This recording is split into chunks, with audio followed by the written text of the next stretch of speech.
Hello and good evening प्यारे प्यारे बच्चों। आज हम लोग एक बहुत ही प्यारा चैप्टर पढ़ने जा रहे हैं फिजिकल केमिस्ट्री का। And the name of chapter is chemical kinetics. ठीक है। अब काइनेटिक का मतलब क्या है? काइनेटिक सुना होगा, काइनेटिक एनर्जी सुना है ना। मतलब फॉर्म ऑफ एनर्जी है, मतलब एनर्जी है कहीं तो कोई ना कोई किसी ना किसी डायरेक्शन में मूव कर रहा होगा। तो यहाँ पर हम किसी भी रिएक्शन का काइनेटिक्स पढ़ते हैं। क्या पढ़ते हैं? मतलब किस रेट से वो रिएक्टेंट से प्रोडक्ट में कन्वर्ट हो रही है, या किस दर से वो प्रोडक्ट से रिएक्टेंट में कन्वर्ट हो रही है। क्योंकि केमिस्ट्री में हम लोग रिवर्सिबल रिएक्शन की स्टडी करते हैं। पूछिए कैसे? इक्विलिब्रियम चैप्टर में दो एरो बनाते थे, एक ऊपर और एक रिवर्सिबल। यहाँ भी हम क्या पढ़ने जा रहे हैं? रिवर्सिबल। मतलब अगर तुम कंडीशन बदलोगे तो रिएक्शन बदलेगी, या रिएक्शन की डायरेक्शन बदलेगी।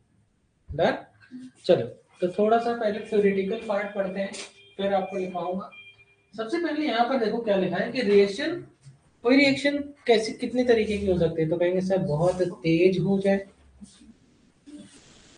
मीडियम हो, या बहुत ही ज्यादा स्लो। बहुत तेज रिएक्शन का मतलब आयोनिक रिएक्शन। कैसी रिएक्शन?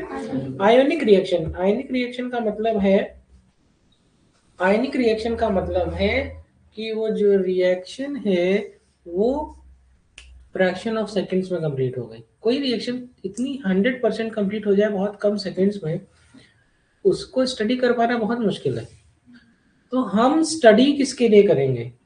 और कोई रिएक्शन सालों साल में कंप्लीट हो, उसको भी स्टडी करना बहुत मुश्किल है।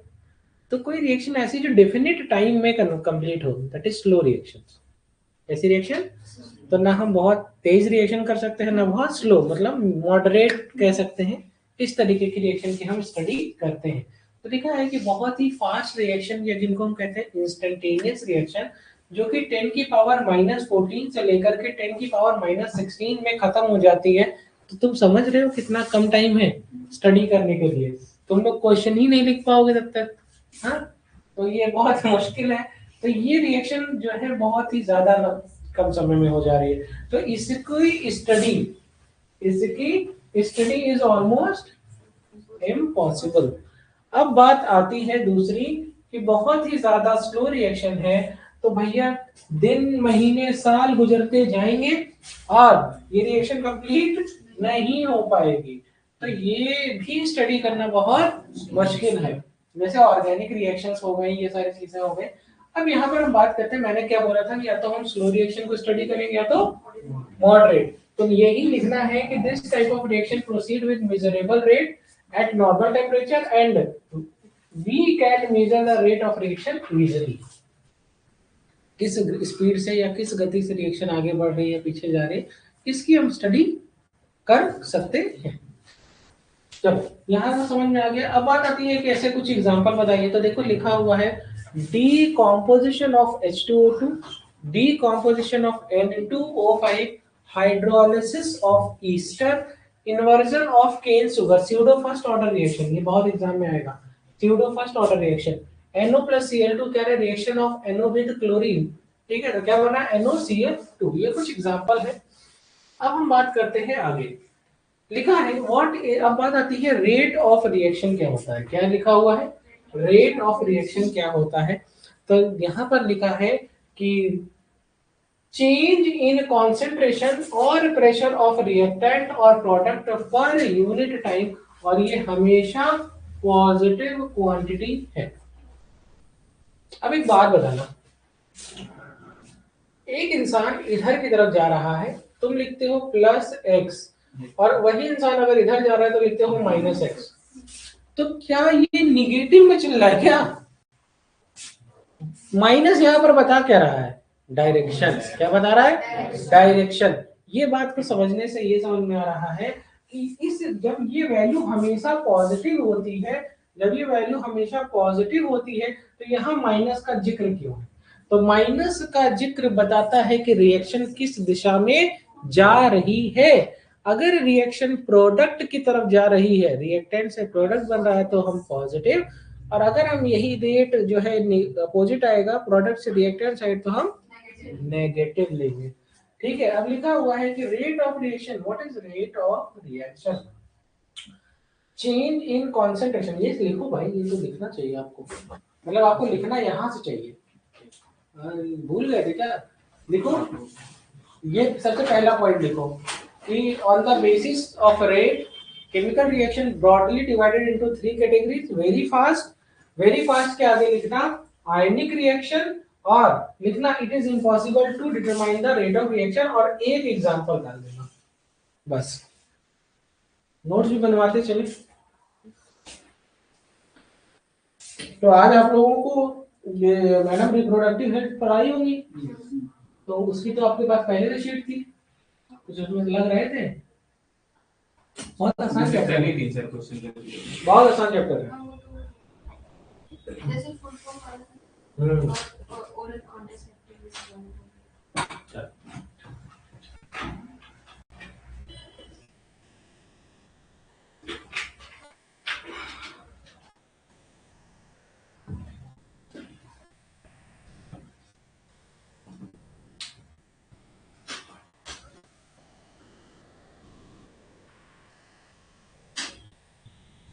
इस चैप्टर में सबसे आखिरी वाला पार्ट इम्पोर्टेंट है, तो intra uterine insemination, gift gamete intrafallopian transfer, gift zygote intrafallopian transfer, उसके बाद क्या है MET embryo transfer technology.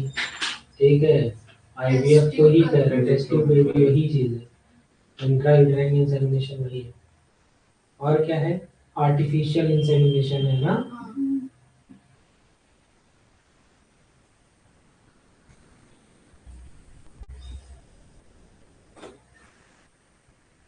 Gift और गिफ्ट में बहुत कंफ्यूजन है।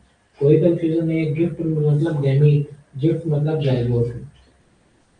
जाइगोट शब्द कब इस्तेमाल होता है? जिस दिन फर्टिलाइजेशन हुआ, तो मतलब पहले दिन। तो पहले दिन ओवम या एग कहाँ रहता है, फैलोपियन ट्यूब में या यूट्रस में? फैलोपियन ट्यूब में ही फर्टिलाइजेशन होता है, एम्पुलरी स्टमक जंक्शन पर। तो पहले दिन तो वो कहाँ रहेगा, फैलोपियन ट्यूब। दूसरे दिन भी रहेगा, तीसरे दिन भी रहेगा, चौथे दिन भी रहेगा, मतलब 16 से 32 जब सेल स्टेज होगी, that is blastomere, blastula gastrula कहते हो, मॉरुला ब्लास्टुला गैस्ट्रुला होता है। तो 16 से 32 स्टेज में बॉर्डर पे रहता है, मतलब 32 अगर है तो वो यूट्रस में चला जाएगा, 16 है तो फैलोपियन ट्यूब। तो सोचो 2 से 4, 1 से 2, एक दिन में 24 घंटे में सेल डिवाइड होती है, 1 से 2, फिर 2 से 4 2 दिन हो गया, 4 से 8 3 दिन हो गया, और 8 से 16 क्या हो गया, 4 दिन। तो 4 दिन तक कहाँ रहती है, फैलोपियन ट्यूब। इस स्टेज तक कहाँ डालोगे, फैलोपियन ट्यूब में। लेकिन अगर 32 हो गया, 64 हो गया, मतलब 5वां दिन 6ठा दिन, तब कहाँ डालोगे, यूटेरस में। तब कहोगे एम्ब्रियो ट्रांसफर, ये सब शब्द इस्तेमाल होता है। वेरी स्लो लिख लिया, चलो अब ये लिख लो, ये इंपॉर्टेंट है, ये लिख लो, ये एग्जांपल सारे लिख लो, सब एग्जाम में आता है, बहुत इंपॉर्टेंट है। एक इसमें ये आएगा और एक क्वेश्चन आएगा एग्जाम में, एक क्वेश्चन ही बता दे रहा हूँ क्या क्या क्वेश्चन आएगा। एक तो ये आएगा पूरा पार्ट, लिखते रहो तुम लोग, ऐसे सुनते रहो कान से बस। एक क्वेश्चन आएगा एग्जाम में ये एमनोसेंटेसिस, ठीक है, MTP medical termination of pregnancy ना। तो ये दो चीज आएगी, और हम दो हमारे दो, और वो एनआरएचएम का full form NHM national health mission 1951। आपको जान के हैरानी होगी कि पहले इंडिया की पॉपुलेशन कम थी, तो ये सोचा गया कि थोड़ा मतलब, लेकिन लाइवलीहुड थोड़ा सा गंदा था, तो लिविंग स्टैंडर्ड्स कम थे, तो ये सोचा गया कि अगर जब पॉपुलेशन बढ़ने लगी तो ये सोचा गया कि हॉस्पिटल वगैरह बनवा दिए जाएंगे तो पॉपुलेशन कंट्रोल में आ जाएगी। और जैसे हॉस्पिटल वगैरह ये सब सर्विसेज आई, पॉपुलेशन और ज्यादा तेजी से बढ़ने लगी। अब पता है क्या रीजन रहा? रीजन था कि अब इन्फेंट मोर्टेलिटी रेट मतलब जच्चा बच्चा मर नहीं रहे थे, बच जा रहे थे, और मैटरनल मोर्टेलिटी रेट घट गया, और सेफ डिलीवरी होने की वजह से जो है यहाँ पर बर्थ रेट बढ़ गया। तो भैया लोग समझे तो नहीं, पॉपुलेशन और बढ़ गई। 1951 में स्टार्ट हुआ था एग्जाम। दुनिया में भारत पहला ऐसा देश था जिसने reproductive and child health care programme start किया था, RCH। हाँ,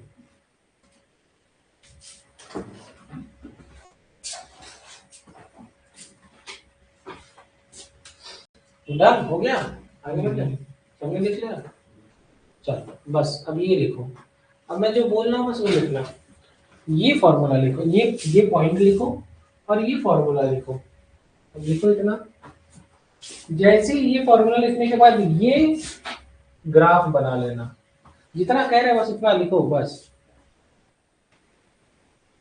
यहाँ पर ये पॉइंट भी लिख सकते हो, delta C change in concentration of small interval, plus sign indicate करता है प्रोडक्ट की कंसंट्रेशन को, माइनस साइन इंडिकेट करता है रिएक्टेंट की कंसंट्रेशन को। तो एक बार लिख लेना, दूसरे वाले में ऐसे ऐसे कर लेना, क्या आता है ना।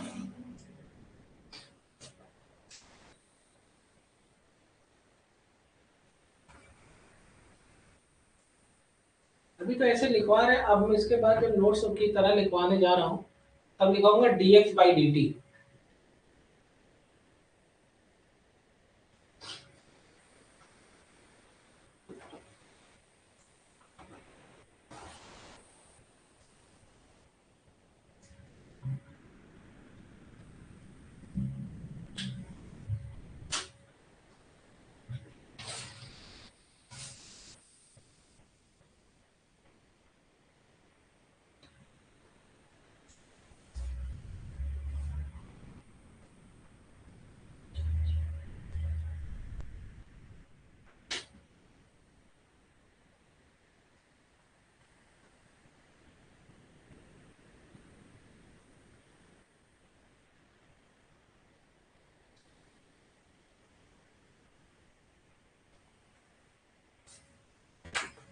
चले आगे बढ़े।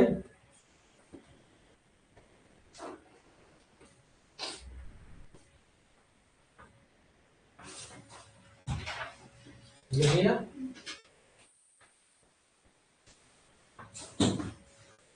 डन। अब यहाँ पर देखो एक शब्द लिखा हुआ है, एक शब्द लिखा है एवरेज रेट ऑफ रिएक्शन। तो यहाँ पर कह रहे हैं कि थोड़ा जो ड्यूरेशन है वो थोड़ा बड़ा है, क्या है। तो यहाँ पर शब्द इस्तेमाल होगा डेल्टा। अगर यही इंस्टेंटेनियस हो जाएगा तो ड्यूरेशन बहुत छोटा हो जाएगा, तो यहाँ इस्तेमाल हो जाएगा डी। तो ऐसे हो जाएगा delta x upon delta T, और ये क्या हो जाएगा D x upon D T. बात समझ में आ रही है। ये क्या है, फाइनल कंसंट्रेशन, इनिशियल कंसंट्रेशन। बात समझ में आ रही है ना सब। चलो अब यहाँ पर एक और लिखा हुआ है, देखो इंस्टेंटेनियस रेट ऑफ रिएक्शन, क्या मैंने वही बात बताई। तो कुछ मत करो, पहले तुम लोग ऐसे लिखो कि एवरेज रेट ऑफ रिएक्शन, और बस ये फॉर्मूला लिख लो, कुछ मत लिखना, कुछ भी लिखने की जरूरत नहीं है।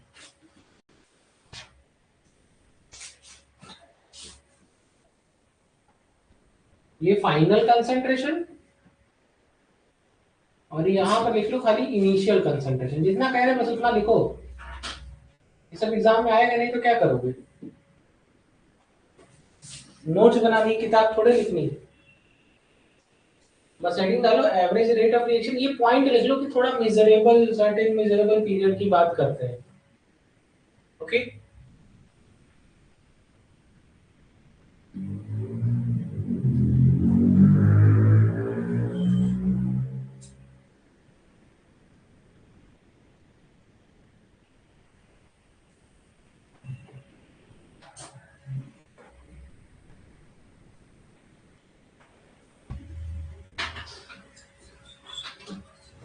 अब तो ठंडी कम पड़ रही है, हो गया सीजन गया।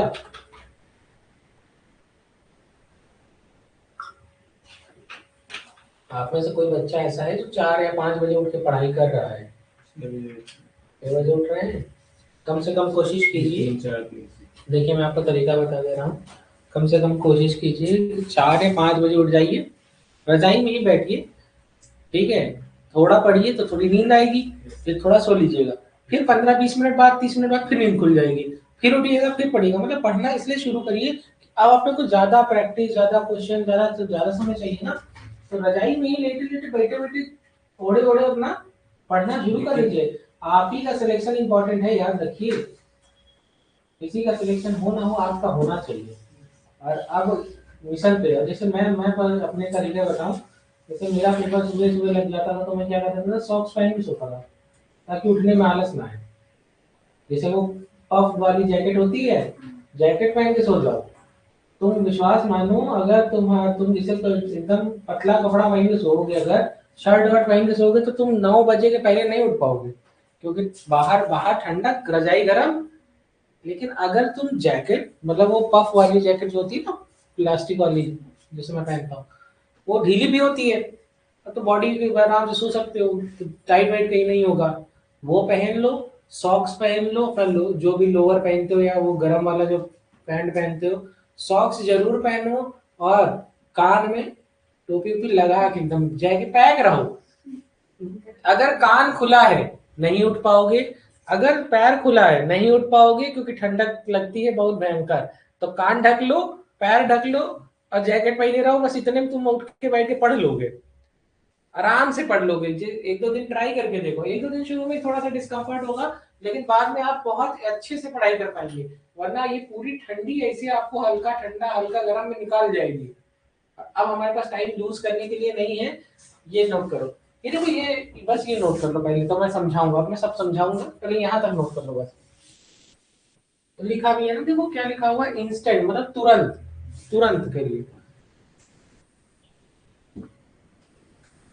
सबसे ज्यादा ठंड लगती है ना, कानून खुला रहता है तो। और जब सोने जाया करो, तब मुंह धुल के जाया करो सोने पर। क्यों कह रहा हूं पता है? आंख जितनी गंदी रहेगी, मतलब होता क्या है, दिन भर की डस्ट, थकान और ये सब, तो जब तुम सोओगे, तो वो पूरी आंखें ड्राई हो जाती है उससे। तो क्या होगा कि तुम्हारे ये सब चुभेगा और ड्राइनेस रहेगी, तो थकान ज्यादा फील होगी। आराम, हल्के गुनगुने पानी, हल्का पानी में मुंह धुल करके, तब आराम से थोड़ी देर में किताब खोलोगे, नींद आ जाएगी। तो वो तो है ही है। सो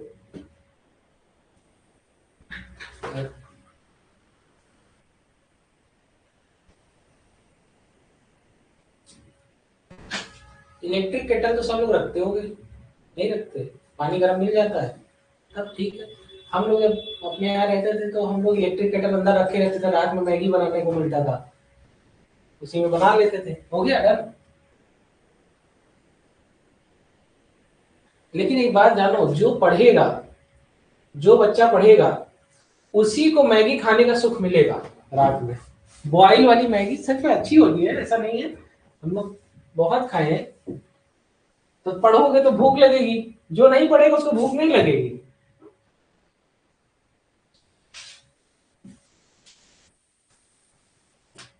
चलो, अब मैं अब जा करके दिखना शुरू हुआ।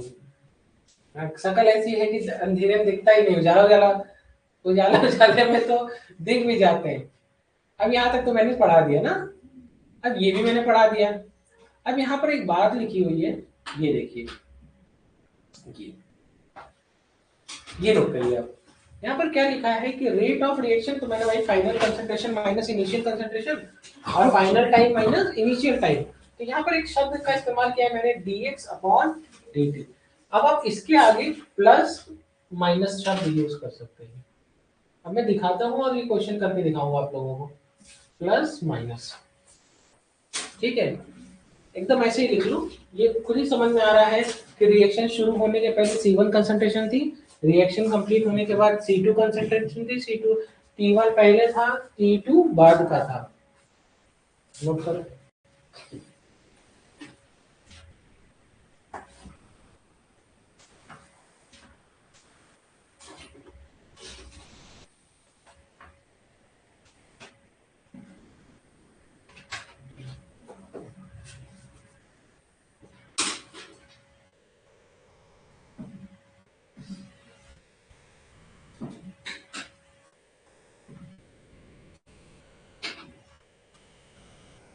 ये मत लिखना, ये भी मत लिखना, बस इतना लिखना।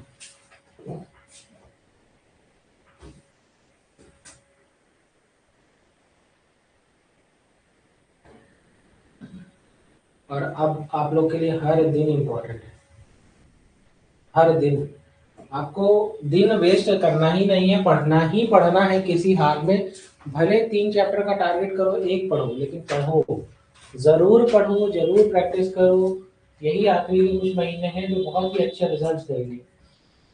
और ज्यादा से ज्यादा चीज अपने टीचर से पूछो, कोई प्रॉब्लम आ रही है तो पूछो कि सर अगर पढ़ने में भी कोई दिक्कत आ रही है, सर ये प्रॉब्लम आ रही हो। हम लोगों ने वो एक्सपीरियंस किया है आपकी लाइफ, जैसे आप जी रहे हो, हम लोगों ने जी करके क्रैक करके तब आ गए। तो आप कहीं किसी पॉइंट पर गलती करेंगे तो आप हमसे पूछेंगे तो हम आपको फ्रैक्शन ऑफ सेकंड में बता देंगे, क्योंकि वैसी जिंदगी जी चुके हैं, प्यार मोहब्बत धोखा सब देखा। तो लेकिन किया नहीं, परेशान मत हो। यहाँ पर एक बात लिखी हुई बहुत अच्छी, अब ये देखो। हाँ, पढ़ते समय नहीं जरूरत है, जब पढ़ लीजिए, जब थोड़ा बूढ़े होने लगे तब।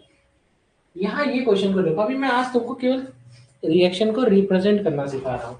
जैसे मान लो एग्जाम में क्वेश्चन आया 2Na2O5, ये सेल रिप्रेजेंटेशन सीख लो, is equal to 4NO2 plus O2। तो जब कभी भी ऐसा रहे तो आपसे पूछा है कि भैया रेट ऑफ रिएक्शन का एक्सप्रेशन बनाओ, तो that is dx upon plus minus. अब देखना, जैसे मैं लिख रहा हूं, एक रिएक्शन तुमको आनी चाहिए। जो भी तुम्हारा स्टीकियोमेट्रिक कोफिशिएंट होता है वो ऐसे लिखा जाता है, जैसे क्योंकि ये रिएक्टेंट है, क्या है, और ये प्रोडक्ट। तो इसको लिखेंगे इस तरीके से, -1/2 DNA2O5 अपॉन dt। इसको लिखेंगे +1/4, क्योंकि ये प्रोडक्ट है, DNO2 अपॉन dt। इसको भी लिखेंगे प्लस, अब क्योंकि 1 है तो 1/1 लिखो ना लिखो उससे कोई मतलब, DO2 अपॉन, केवल रिप्रेजेंटेशन लिख लो।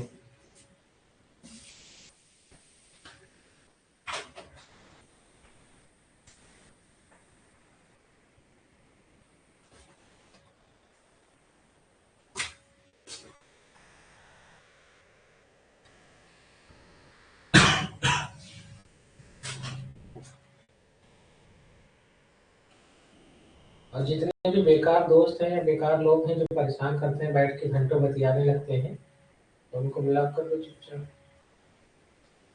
ठीक है। फोन साइलेंट करके दूर रख लो, नोट से पढ़ो, बुक से पढ़ो, कॉपी लेकर भी पढ़ो, जो लेक्चर्स वीडियो से देखना है वीडियो से देख डालो, ठीक है।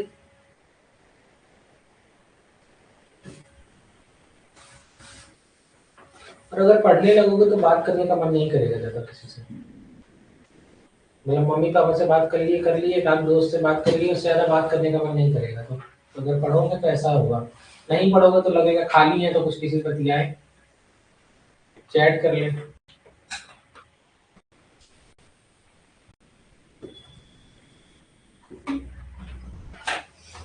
हम जब तैयारी कर रहे थे तो व्हाट्सएप आ गया था, तो आ गया था, लेकिन मेरा फोन बहुत देसी टाइप का था, बहुत स्लो टाइप होता था उसमें। तो मैसेज अभी करो तो 2 मिनट बाद जाता था, तो अगले को लगता था लग रहा है इग्नोर कर रहा। धीरे धीरे, हाँ भगवान कहे नहीं रहने दो, मत करो, चले। ये 2 क्वेश्चन करके दिखाओ, ये करो, सॉल्व करो सीधा। रेट एक्सप्रेशन लिख के दिखाओ, लिखा है ना, express the rate of reaction for the following changes.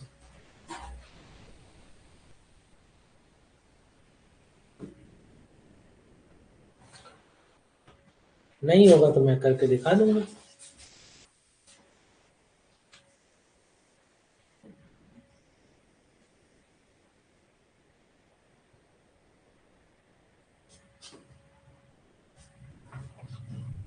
तो आज बसंत पंचमी थी, तो आप लोगों ने पूजा वूजा की, नहाए वहाए?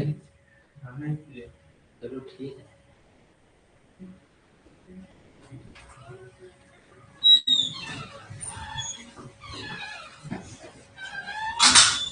ठीक है, तो इस चैप्टर का बहुत इम्पोर्टेंट पार्ट ये लोग मिस कर दिए।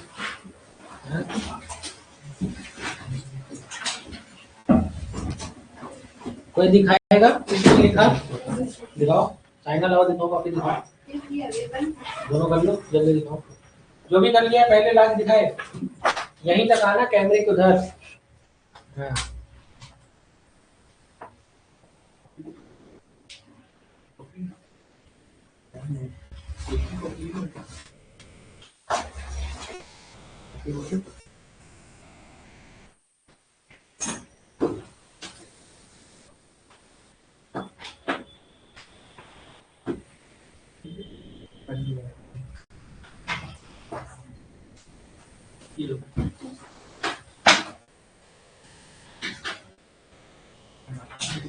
देना है यार, ये वाला तो ये गलत है, ये वाला गलत, ये वाला का ना होगा, ये गलत। ये माइनस कहाँ से आ गया? इक्वल टू होगा,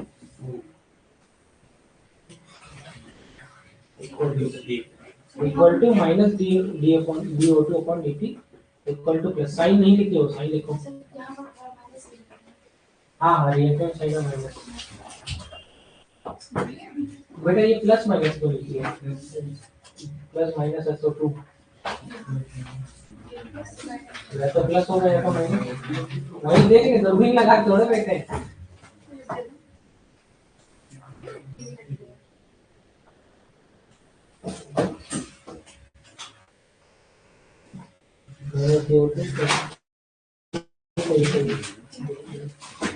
सही, ये बेटा माइनस नहीं लगाइए, तो यहाँ भी साइन नहीं लगाइए, यहाँ भी साइन नहीं लगाइए। प्लस छोड़ सकते हो, लेकिन लिखोगे तो थोड़ा तुम्हारी इज्जत रखेगा एग्जामिनर, कहेगा ठीक आदमी है। ठीक है, ये समझा दिया। चलिए यहाँ पर बात को समझिएगा, यहाँ पर एक पॉइंट लिखा हुआ है बहुत ही अच्छा, और इसको समझिएगा। यहाँ लिखा है कि एट कांस्टेंट वॉल्यूम क्या यूज करते हैं? आइसोकोरिक। अरे इसको करके दिखाए क्या? बहुत आसान है यार। At constant volume that is isochoric process, adiabatic, isobaric, isochoric, इस तरीके से ना। तो लिखा हुआ है कि concentration is equal to number of mole upon volume in litre. तो लिखा है कि अगर वॉल्यूम कांस्टेंट है तो नंबर ऑफ मोल भी तो कांस्टेंट होगा। कंसंट्रेशन अगर कांस्टेंट है तो नंबर ऑफ मोल भी कांस्टेंट है, पूरा कंसंट्रेशन कांस्टेंट है तो ये भी तो कांस्टेंट है। इसका मतलब क्या है कि जो रेट ऑफ रिएक्शन है that is directly proportional two plus minus dl upon dt। अब यहाँ पर क्या लिखा है? dx अपॉन dt, x, ये dx हमेशा कंसंट्रेशन की बात करता है, तो d ये c लिखने की वजह n अपॉन v लिख दिया, तो कोई फर्क नहीं पड़ता है। तो यहाँ पर वही इसी बात पे लिखा है कि dx upon dt is equal to dn change in number of mole upon volume, तो डेल्टा n अपॉन v, क्योंकि वॉल्यूम कांस्टेंट है, देखो डेल्टा v नहीं लिखा इसलिए D N upon V D T. ठीक है, अब यहाँ पर फॉर्मूला लास्ट में क्या लिखा है कि डी पी। अच्छा ये बताओ,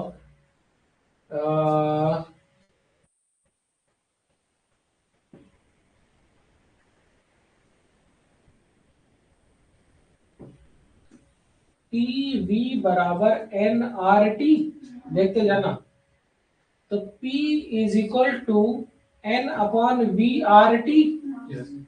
P is equal to N upon V को C लिख सकते हैं, तो P is equal to C R T. Concentration क्या है? कांस्टेंट। क्या है? कांस्टेंट। तो बात समझ में आया कि यहाँ पर dn अपॉन v की जगह क्या लिख दिया है? कोई दिक्कत नहीं। तो यहाँ पर लिखा है आर टी, क्या चेंज हो रहा है? कंसंट्रेशन, क्योंकि नंबर ऑफ मोल चेंज हो रहा है इसलिए कंसंट्रेशन चेंज हो रहा है अपॉन dt। तो dc upon dt is equal to 1 upon rt dp upon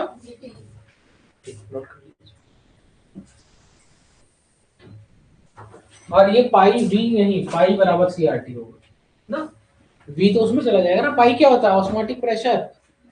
अरे ये तो अभी मैंने पढ़ा है सॉल्यूशन चैप्टर में।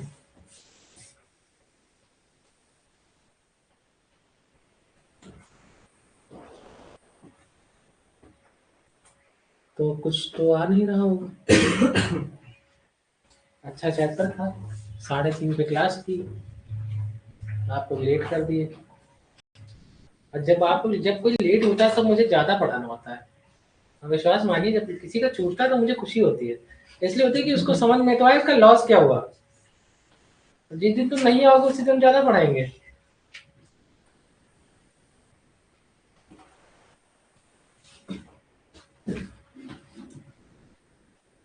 रेट एक्सप्रेशन सिखा दिया, रेट ऑफ रिएक्शन सिखा दिया, वीडियो से देख लेना, समझ में आ जाएगा।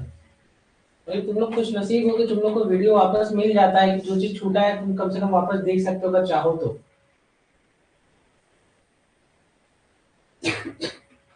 यही रीजन था कि जो हमारे टीचर्स होते, जब हम लोग तैयारी करते थे तो हम लोग कभी क्लास नहीं मिस करते थे, क्योंकि हम लोग गांव से पढ़ के आए थे। तो हमारे टीचर तो वैसे ही बहुत अच्छे थे, जहाँ से पढ़ के आए थे।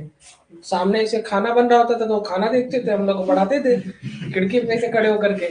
तो पढ़ के बहुत अच्छी जगह से आए थे, मतलब वहाँ का बहुत अच्छा स्कूल, और टीचर प्राइमरी स्कूल पढ़ाता था, क्योंकि ऐसे जा करके दीवार का टेक ले करके उधर देख के पढ़ाए, और खिड़की के बाहर सब आवाज जाती थी तो हम लोग बस पढ़ लेते थे। जब तैयारी करने गए तो पहली बार तो पढ़ाई समझ में आई कि पढ़ाई होती क्या है, केमिस्ट्री क्या होती है, फिजिक्स। तो आप विश्वास नहीं मानोगे, एक भी क्लास नहीं छोड़ते थे। मैं अपनी पूरे तैयारी के दौरान मैं आपको बताऊं, मैं अपने घर गया हूँ 1-2 दिन, 1-2 दिन, वो भी जितने दिन कोचिंग की छुट्टी थी उतने दिन। और मेरी बहुत बुरी आदत है, अगर मैं कोई क्लास छोड़ देता हूँ तो उसके बाद का मुझे कुछ समझ नहीं आता। तो हम लोग मेरे सामने भाई कभी पाए ही नहीं थे पढ़ाई नहीं ऐसी, तो एकदम लगे रहते थे। तो थोड़ा सा तरसना भी जीवन में अच्छा है, सब कुछ मिल जाएगा तो फिर तमन्ना किसकी करोगे। अब यहाँ पर क्या लिखा हुआ है कि कंपेयरिंग इक्वेशन 1 और 2 वी गेट, तो डीसी बराबर 1/v D N upon D T, या 1/RT, ठीक है, डीपी अपॉन dt। तो लिखा है पॉइंट, बहुत बहुत प्यारा पॉइंट लिखा है कि the rate at which a particular substance. अच्छा ये जो बाद में पढ़ाया हूं ये सिर्फ नीट में आएगा, और जो पहले पढ़ाया था ये छोटा छोटा सा चीज ये बोर्ड्स में आएगा। ये रेट एक्सप्रेशन, ठीक है, कैसे रेट एक्सप्रेशन होता है, कैसे dx अपॉन dt लिखते हैं, तो ये बोर्ड्स वाले अपना जाकर के देख लेंगे। और अभी आप लोग ये पार्ट इतना नहीं आएगा तुम्हारे लेवल में, तुम्हारे लेवल में बस वही आएगा, तो वो आएगा उसके बाद अब आगे का टॉपिक आएगा तुम्हारे में। तो यहाँ पर क्या लिखा है कि the rate at which a particular substance react is directly proportional to active mass. What is active mass? Concentration, क्या concentration या final minus initial. Active mass है ऐसे लिखते थे ना, एक्टिव मास कंसंट्रेशन को रिप्रेजेंट करते हैं। तो यहाँ देखो ब्रैकेट के अंदर जो कुछ भी लिखा हुआ है that is it's molar concentration. क्या मैंने ये बात बोली कि एक्टिव मास को ही क्या बोलते हैं? कंसंट्रेशन। कंसंट्रेशन ही क्या होता है? मोलैरिटी। क्या होता है? मोलैरिटी क्या होता है? अपॉन वही क्या होता है? Active mass. एक ही बात है, बस अलग अलग नाम इस्तेमाल हुआ है। Raise to some power which is called order of reaction। इसी एक्टिव मास के ऊपर स्क्वायर लग जाएगा, 1 लग जाएगा, 0 लग जाएगा, यही कहलाएगा ऑर्डर ऑफ रिएक्शन। ठीक है, विद रिस्पेक्ट टू, WRT का मतलब with respect to the that reactant. Note कर लीजिए।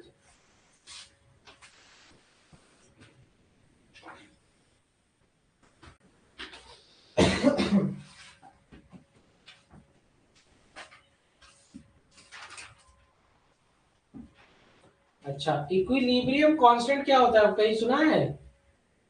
केसी, केपी, है concentration of product upon concentration of reactant. अब यहाँ भी कांस्टेंट आएगा ना, इसलिए बता रहा है, यहाँ रेट कांस्टेंट आएगा।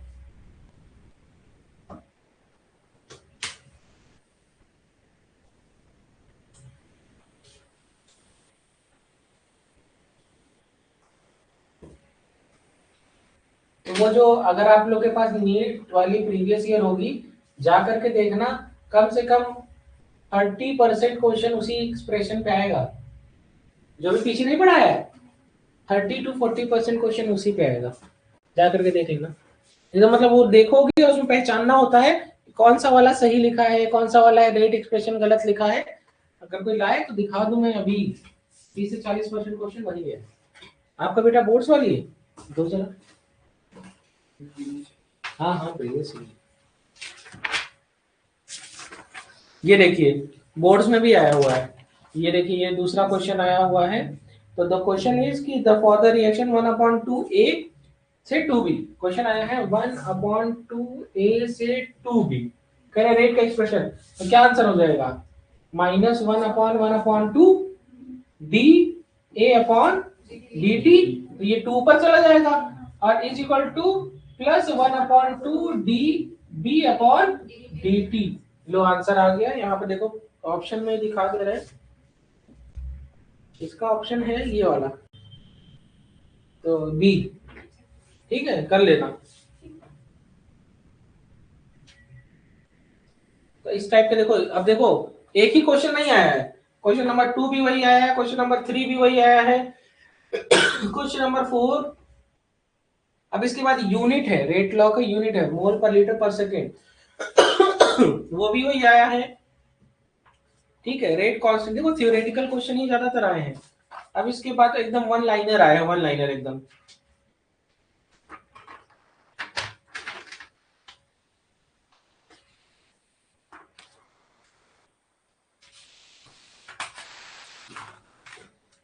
खुल नहीं रही क्या बेटा ये किताब? ये देखो ये क्वेश्चन भी तुमसे हो जाएगा। लॉन्ग आंसर का पहला क्वेश्चन जाके सॉल्व करोगे, ये भी हो जाएगा। देखो किताब पलटी नहीं जा रही है। चले, ये पढ़ना चाहिए बहुत। यही एग्जाम में कुछ नया नहीं आएगा, एग्जाम में इसी पैटर्न पे क्वेश्चन आएगा। देखो यहाँ पर क्या लिखा है कि एक रिएक्शन है 1a + 2b 3c से 4d। कह रहे हैं कि rate at which A react. ठीक है, तो यहाँ पर देखो कंसंट्रेशन ऑफ ए की पावर एल, बोले थे ना पीछे पॉइंट, वही पॉइंट ही लिखवाया है। तो कह रहे हैं कि rate at which B react is directly proportional to concentration of B और उसकी पावर। ठीक है, तो लिखा हुआ है, एक पॉइंट लिखा हुआ है कि ऐसी रिएक्शन जो कि एक स्टेप में कंप्लीट हो जा रही है, तो ऐसी रिएक्शन की जो मॉलिक्यूलैरिटी और ऑर्डर ऑफ रिएक्शन है वो सेम होगा। सत्य है। अरे ऐसी रिएक्शन जो एक ही स्टेप में कंप्लीट हो जा रही है तो उसका ऑर्डर ऑफ रिएक्शन तो वन ही हुआ ना, और उसकी मॉलिक्यूलैरिटी जितने मॉलिक्यूल उसमें पार्टिसिपेट कर रहे हैं। तो लिखा है कि व्हाट इज, जो लिखा हुआ है कि ऐसी रिएक्शन में मॉलिक्यूलैरिटी और ऑर्डर ऑफ रिएक्शन एक ही बात है। लिखा है एक बहुत बहुत मजेदार बात लिखी हुई है कि रेट जो है, क्या रेट जो है वो हमेशा रिएक्टेंट की कंसंट्रेशन पर डिपेंड करता है, प्रोडक्ट पर डिपेंड नहीं करता। तो rate of reaction is directly proportional to concentration of A की पावर एल। और यहाँ देखो मल्टीप्लाई है, क्या है, कंसंट्रेशन ऑफ बी की पावर एम। और यहाँ पर एक और बात लिखी है कि अब साइन ऑफ प्रोपोर्शनैलिटी को हटाएंगे तो एक कांस्टेंट लगाएंगे, सिर्फ कहेंगे रेट कांस्टेंट। क्या कहेंगे? तो क्या फॉर्मूला बना कि rate of reaction is equal to k concentration of A की पावर एल और बी की पावर एम। अब यहाँ पर एक बात समझने वाली है, ये तो थ्योरेटिकल डेटा है, क्या है, लेकिन जो ऑर्डर ऑफ रिएक्शन होता है वो एक्सपेरिमेंटल डेटा होता है।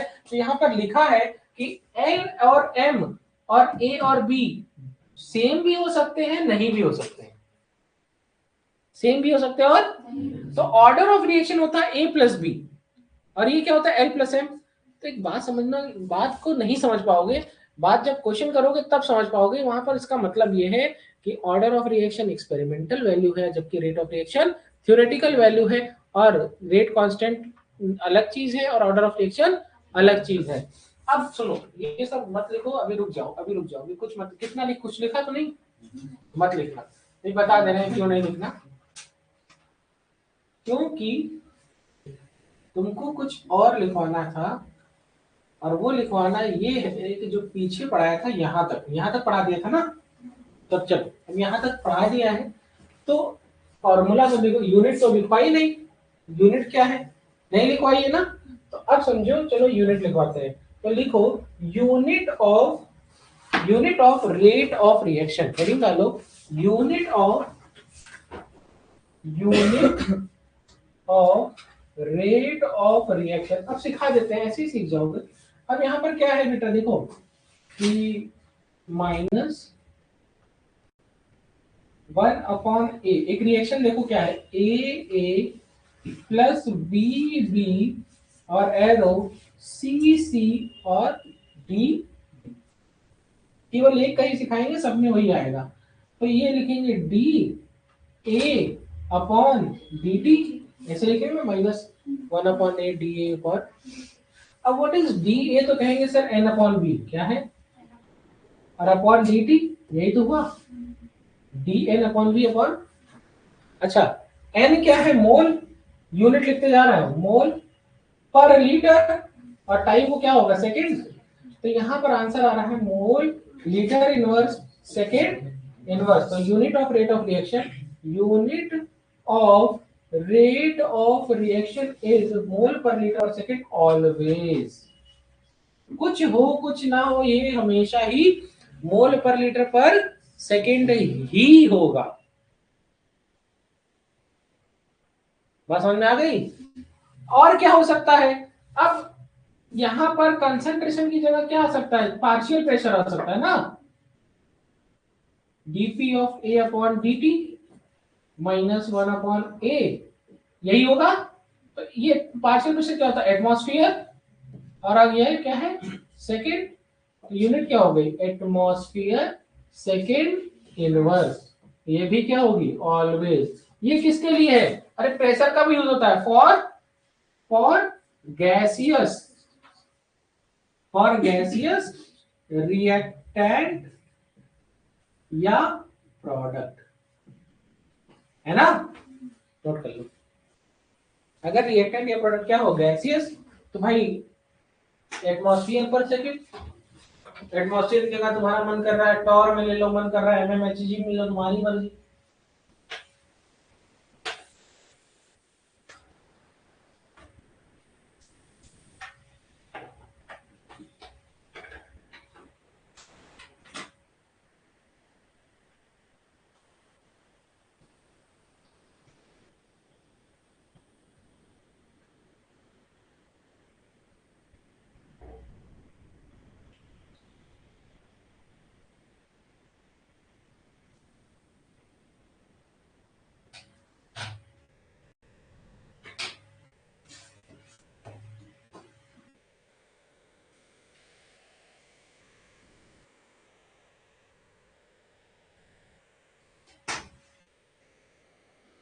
हो गया, चलो करने लगे ना।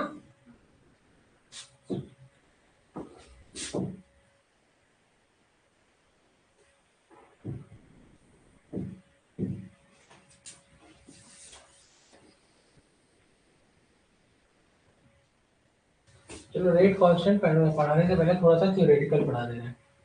अब ये देखो, तो ये लिखा है कि समय के साथ साथ रिएक्टेंट की कंसंट्रेशन घट रही है।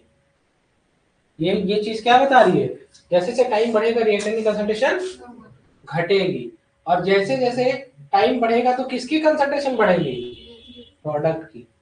किसकी बढ़ेगी, अरे रिएक्टेंट खत्म होगा तभी तो प्रोडक्ट बनेगा। ठीक है, तो यही ये जो ये ग्राफ था, ये इसी बात को तो बता रहा है कि सामने शुरू में रिएक्टेंट था, प्रोडक्ट एक टाइम के बाद खत्म हो रहा है, शुरू में प्रोडक्ट 0 था, तो ये यहाँ से शुरू हुआ। ठीक है, जैसे जैसे टाइम बढ़ेगा, ये लिखा हुआ है। ये ग्राफ भी समझ में आ गया, बनाए हो ना, बना लेना, ये सब आना चाहिए। ये देखो, ये रेट को प्रेजेंट करने का तरीका, क्या मैंने नहीं बढ़ा दिया क्या, ये मैंने तो वही ए बी बी लिख के दिखाया था, मैंने एक का लिखा, तो तुम बाकी तो लिख लोगे ना, ये तो लिख लोगे। कोई ऐसा जो नहीं लिख पाएगा तो पूछ लेगा।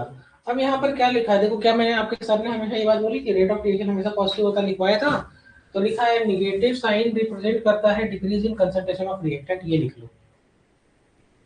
ठीक है, निगेटिव, हालांकि रेट ऑफ रिएक्शन तो हमेशा पॉजिटिव होता है, लेकिन कहीं प्लस लिखा है, देखो यहाँ तो माइनस लिखा है, क्या लिखा है, माइनस, तो माइनस ये थोड़ा बता रहा है घट रहा है, माइनस ये बता रहा है कि ये रिएक्टेंट है, और प्लस क्या बता रहा है, ये प्रोडक्ट है। क्या आपके सर ने ये नहीं पढ़ा है क्या, मोल पर लीटर पर second, unit of rate of reaction? हाँ पढ़ा है ना अभी। तो देखो लीटर पर मिनट भी ले सकते हो, पर आवर में भी ले सकते हो, तो मैंने एक बताया जो सबसे कॉमन है, ठीक है, बस उतना ही लिखना है। Unit of rate of reaction मैंने पढ़ा दिया, बस ये पॉइंट नोट कर लो बस। Rate of reaction is always positive. Negative sign represent decrease in concentration of reactant.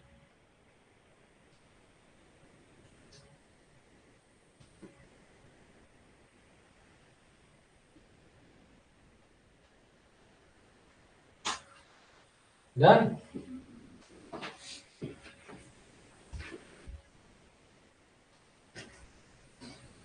चलो अब देखो इस पर इस तरीके के और क्वेश्चंस आते हैं, जब न्यूमेरिकल कराएंगे तब सिखाएंगे ये सारी चीजें, ठीक है, कुछ है नहीं, लेकिन जब हम कराएंगे भी तब आपको एक साथ सिखा देंगे। अब यहाँ पर बात आ रही थी रेट लॉ की, तो मैंने आपको पूरा पढ़ा दिया कि रेट लॉ क्या है, तो अभी वही हम लोग पढ़ने जा रहे हैं। लिखा है कि ये कैसी वैल्यू है, एक्सपेरिमेंटल एक्सप्रेशन है of rate of reaction in term of concentration of reaction reactant is known as rate law. ये पॉइंट लिखो, पहला पॉइंट लिखो, ठीक है, और ये पॉइंट लिखना है, ये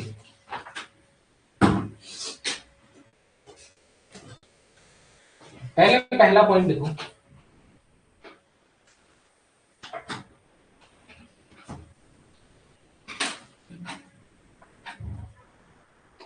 फिर ये पॉइंट लिखना, ये पॉइंट मैंने ऑलरेडी लिखवा दिया था, एल और एम करके लिखवाया ना, ये वही पॉइंट है। और फिर ये लिखना, ये पूरा यहाँ तक। अब मैं सिखा रहा हूँ कि क्या क्या इंपॉर्टेंट है, पहले इतना लिखो तब बताओ।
अभी तुरंत हुआ।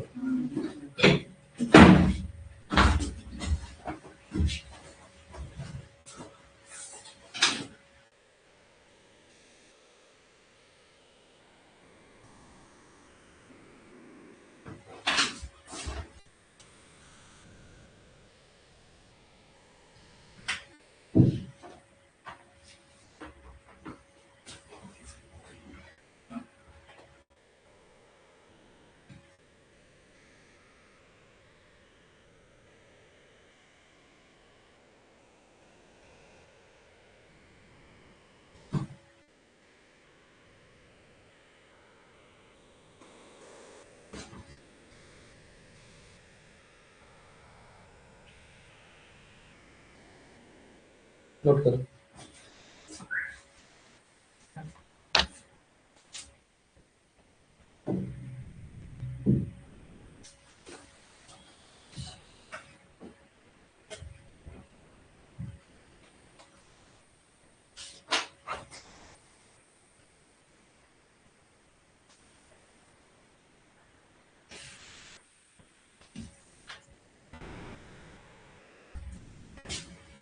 हो गया नोट?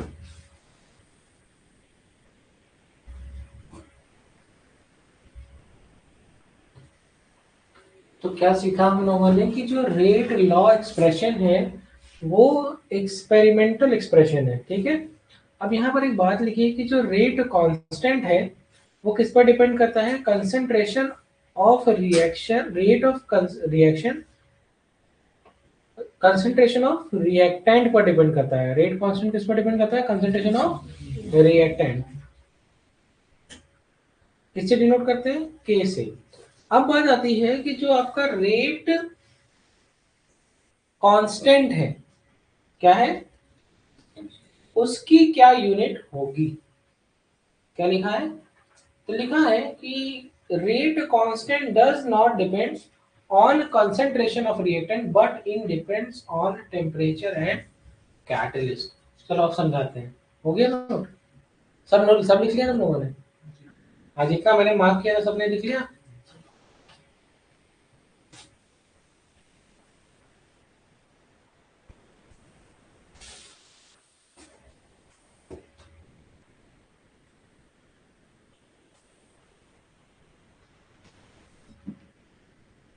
डन।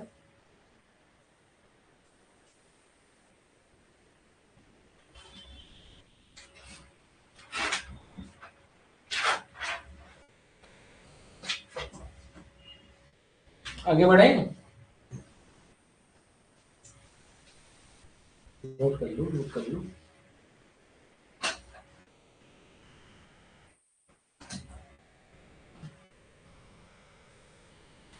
चलो यहाँ पर देखो क्या लिखा है। अगला बात है ऑर्डर ऑफ रिएक्शन को। अभी पढ़ाएंगे, इसको नहीं पढ़ाएंगे तुरंत।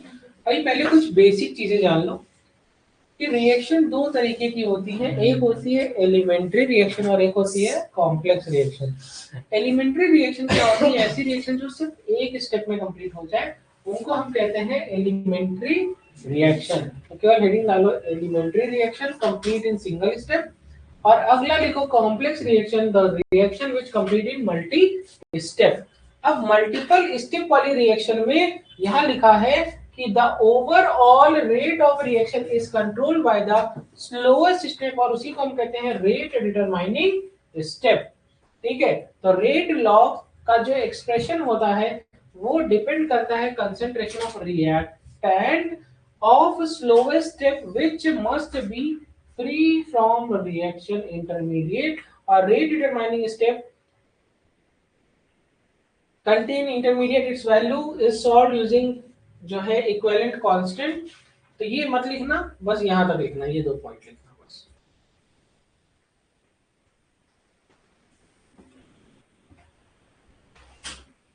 जो जीरो ऑर्डर रिएक्शन लिख लिया, ये लिख लेना, ये लिख लेना, ये लिख लेना, ये लिख लेना, बस। पॉइंट इसलिए लिखवा दे रहे हैं ताकि ये एग्जाम में क्वेश्चन पूछा जाता है। तो लिखा है कि जो एलिमेंट्री रिएक्शन है वो कभी भी जीरो ऑर्डर रिएक्शन नहीं हो सकती, ना ही फ्रैक्शनल हो सकती है। अच्छा, ऑर्डर ऑफ रिएक्शन जीरो भी हो सकता है, फ्रैक्शनल भी हो सकता है, समझ रहे हैं?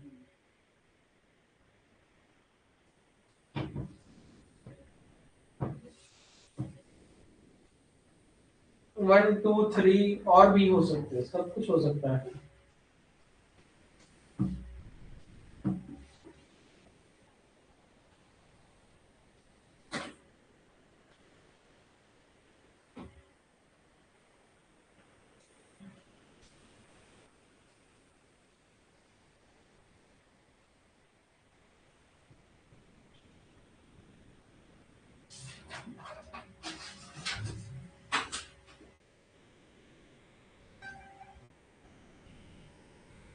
हेलो। जी जी, नमस्ते नमस्ते। क्लास में है, बताएं। बस थोड़ी देर में खाली हो जाएंगे, 1 घंटे में। ठीक है, हाँ हाँ हाँ हाँ, थोड़ा सा आज उसका इलाज हो गया ना, RCT हो गई इसकी।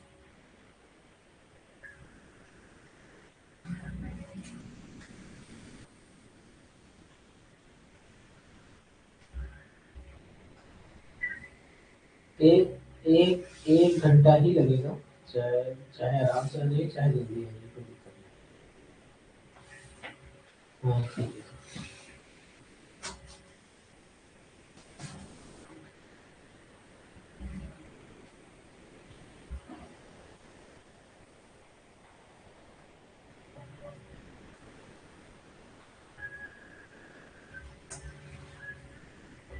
हो गया बच्चों?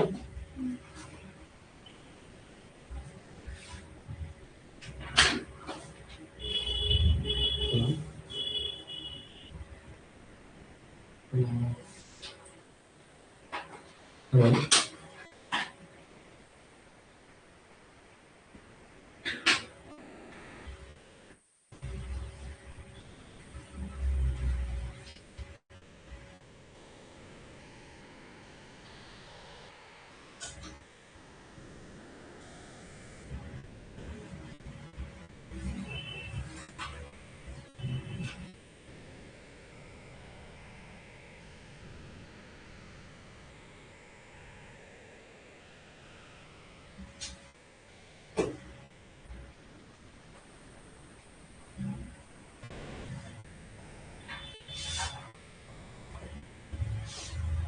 डन। चलो, अब यहाँ पर हम बात करते हैं, जैसे यहाँ पर एक एग्जांपल देखिए और इस एग्जांपल से समझने की कोशिश कीजिए। ये एग्जांपल में क्या लिया है, 2 मोल NO2Cl लिया है और ये टूटता है 2NO2 और Cl2 में। अब आपको देखने में तो लग रहा है कि ये एक स्टेप की रिएक्शन है, जबकि ऐसा होता नहीं है। ये रिएक्शन 2 स्टेप में होती है। पहले 1 मोल NO2Cl टूटता है NO2 और Cl में। यही रिएक्शन का स्लोवेस्ट स्टेप है। क्या है? यही स्लोवेस्ट स्टेप है। तो मतलब रिएक्शन का जो रेट है वो ये स्टेप डिटरमाइन करेगा। लिखा हुआ है दूसरे स्टेप में क्या है, ये NO2Cl फिर क्लोरीन फ्री रेडिकल से रिएक्ट करता है और बनाता है NO2 और Cl2। ये फास्ट स्टेप है, तो इससे रिएक्शन का कोई मतलब नहीं है। तो लिखा भी है कि rate law from the slowest step. तो क्या दिखता है कि rate of reaction is equal to k, और कंसंट्रेशन ऑफ क्या लेते हैं हमेशा, रिएक्टेंट। यहाँ 2 मोल था लेकिन यहाँ कितना ही मोल इन्वॉल्व हुआ, NO2Cl। तो आप देख रहे हैं कि 1 मोल की बात हो रही है।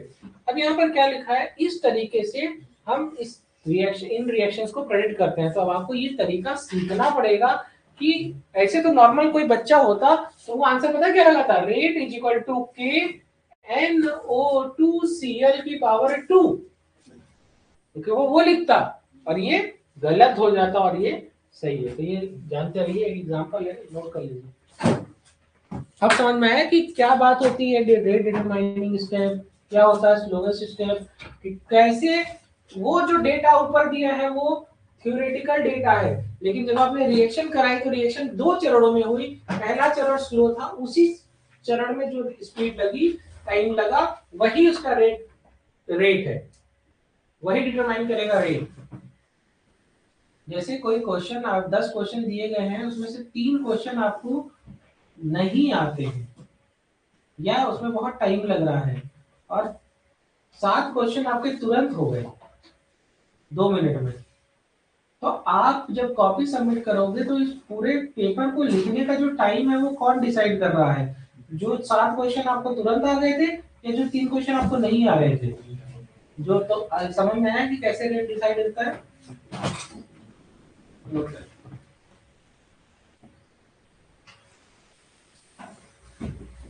और नॉर्मली सबको क्या लगेगा कि जो टाइम लगा क्वेश्चन को सॉल्व करने में वो 10 पे लगा,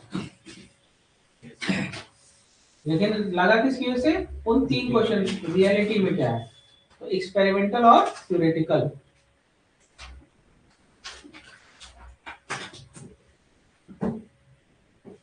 नोट हो गया? चलो, अब दूसरा एग्जांपल है, ये भी लिखना चाहो तो लिख सकते हो। अब एक बात देखो, यहाँ पर एक बात देखो, बहुत ही अच्छी बात लिखी हुई है। ये फर्स्ट स्टेप है, देखो ये क्या है, equilibrium constant kF/kV, equilibrium constant की ये बात कर रहे हैं। लेकिन ये जो रिएक्शन है ये कंक्लूड हुई इन 3 स्टेप में, जिसमें ये जो दूसरा स्टेप है यही स्लोएस्ट स्टेप था। तो अगर मुझे रेट लिखना होगा तो मैं लिखूंगा KNA2O2 और H2। देखना यही आंसर है, और यहाँ पर देखो लिखा भी है ना, देखो ना ये N2O2। अच्छा ये दूसरा क्वेश्चन है, ये है, ये सॉरी माफ कर, ये नहीं लिखा है कि नहीं, तो ये लिख लो, ये भी एग्जांपल है।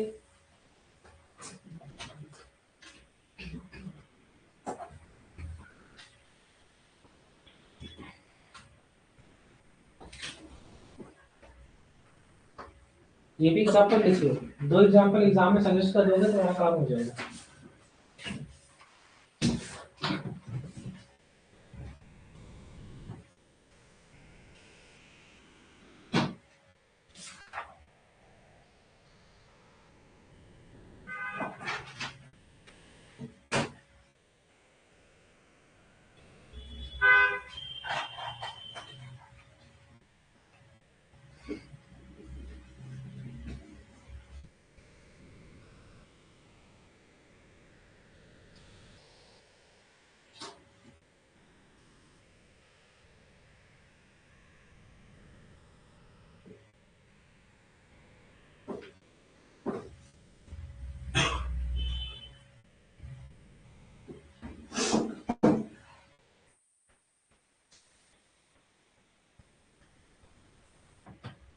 हो गया डन।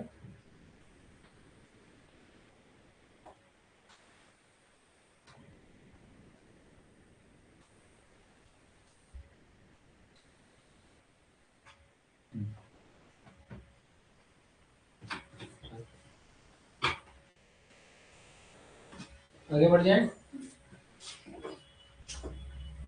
चलो यहाँ पर मैं बोल रहा था ना वो मॉलिक्यूलरिटी नाम की चीज, तो क्या लिखा हुआ है मॉलिक्यूलरिटी के बारे में, देखो क्या लिखा हुआ है, थ्योरेटिकल क्वांटिटी। किसी भी रिएक्शन में total number of molecule, atom और ion participating in an elementary reaction is known as molecularity of, it can be integer, लेकिन कभी भी जीरो नहीं हो सकती, कभी भी नेगेटिव नहीं हो सकती, कभी भी फ्रैक्शनल नहीं हो सकती। क्या तुम कहोगे क्या कि 1.5 क्लोरीन का रिएक्शन करा दिया, नहीं हो सकता ना, तो वही कह रहे हैं कि वो कभी भी फ्रैक्शनल नहीं हो सकती। कह रहे -Cl2 हो सकता है क्या, नहीं। 0Cl2 और H2 रिएक्ट कर दिया और HCl बना दिया, हो सकता है क्या, नहीं। तो ये बात समझ में आ रही है कि ये कभी भी जीरो नहीं हो सकता, कभी नेगेटिव नहीं हो सकता, कभी भी फ्रैक्शनल नहीं हो सकता। कह रहे हैं कि किसी भी एलिमेंट्री रिएक्शन में जो मॉलिक्यूलरिटी है वो हमेशा ऑर्डर ऑफ रिएक्शन के बराबर होगी। कह रहे हैं कि अगर मान लीजिए ये एलिमेंट्री की बात कर रहे हैं, लेकिन अगर कोई रिएक्शन कॉम्प्लेक्स है तो उसकी जो मॉलिक्यूलरिटी है वो लिखा है कि हर स्टेप की molecularity of each step of mechanism is defined separately। अब लिखा हुआ है कि किसी भी कॉम्प्लेक्स रिएक्शन की जो टोटल मॉलिक्यूलरिटी है, ये एक बेबुनियाद बात है, मीनिंगलेस बात है। अब बात आती है कि जनरली क्यों ये बेबुनियाद या बेसलेस बात है, क्योंकि जो कॉम्प्लेक्स रिएक्शन होती है उसमें जो अगर कोई जिद ही कर ले कि चलो मॉलिक्यूलरिटी बताओ, तो उस रिएक्शन का जो स्लोवेस्ट स्टेप है उसकी जो मॉलिक्यूलरिटी है वही ऑर्डर ऑफ रिएक्शन के बराबर होगी, जिसको हम बाद में मॉलिक्यूलरिटी ऑफ रिएक्शन की तरह भी देख सकेंगे। जनरली मल्टीपल स्टेप वाले रिएक्शन में स्लोएस्ट स्टेप की reaction he order of reaction decide कर रही थी, रेट निकाल रही थी, तो उसी स्टेप में जितने मॉलिक्यूल इन्वॉल्व होंगे वही उसकी मॉलिक्यूलरिटी कहलाएगी, अगर कोई जिद कर ले तो। बात समझ में आई। अब यहाँ पे लिखा है कि जो मैक्सिमम मॉलिक्यूलरिटी हो सकती है वो हो सकती है मैक्सिमम वैल्यू ऑफ मॉलिक्यूलरिटी या ऑर्डर वो 3 हो सकता है। मतलब 3 से ज्यादा मॉलिक्यूल एक साथ इफेक्टिव कोलिजन नहीं कर सकते। ठीक है, ये तो जीवन की सच्चाई है। नहीं, वो ट्रायंगल बनता है, बेस्ट फ्रेंड, वो इससे ज्यादा नहीं होता था ना, बस इतना ही में उसकी जाइन हो जाती है। हाँ। ये वाला टर्म बड़ा खतरनाक है, और ये सच में फॉरएवर रहता है। हाँ, ये वाला बदल जाता है, ये वाला बदलता बदलता रहता है, लेकिन ये वाला जो है आजीवन है, तो इससे दूर रहे। लड़के तो ज्यादा खौफ में रहते हैं।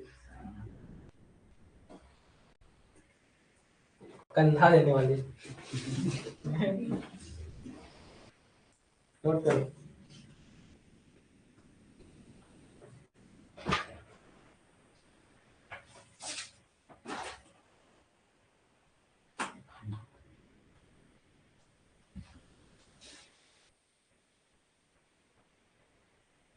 जब मैं फर्स्ट ईयर में था तो मैं अच्छी खासी डिमांड में था। तो क्या हो कि अच्छा, मैं काम वाम मैं अपना कोचिंग वोचिंग चलाता था, तो टाइम ही नहीं होता था। तो रिकॉर्ड आने थी।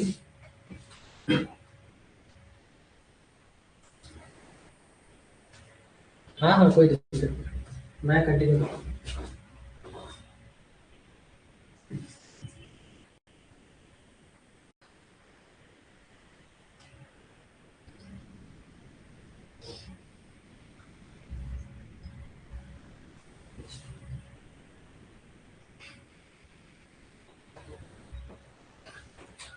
एक एक मिनट आप लोग थोड़ा सा रुकिए। ठीक है, अभी तुरंत दोबारा भी ज्वाइन करेंगे। मैं बस एक नीचे से आ रहा हूँ, जो है